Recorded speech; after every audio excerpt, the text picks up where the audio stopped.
மேட்டூர் அணையின் நீர்மட்டம் முழு கொள்ளளவான 120 அடியை எட்டியதை தொடர்ந்து உபரி நீர் முழுவதும் வெளியேற்றப்பட்டு வருகிறது.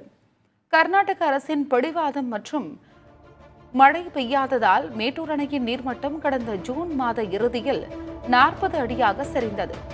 ஆனால் தென்மேற்கு பருவமழை தீவிரம் அதிகரித்த நிலையில் காவிரி நீர்பிடிப்பு பகுதிகளில் கனமழை பெய்து கர்நாடக அணை நிரம்பியது. இதனால் காவிரி ஆற்றில் உபரி நீரை அந்த மாநில அரசு திறந்துவிட்டது. இதன் காரணமாக மேட்டூர் அணையின் நீர்மட்டம் கடந்த சில நாட்களாக கிடுகிடுவென உயர்ந்து தற்போது அணையின் நீர்மட்டம் மொத்த கொள்ளளவான 120 அடியை எட்டியுள்ளது.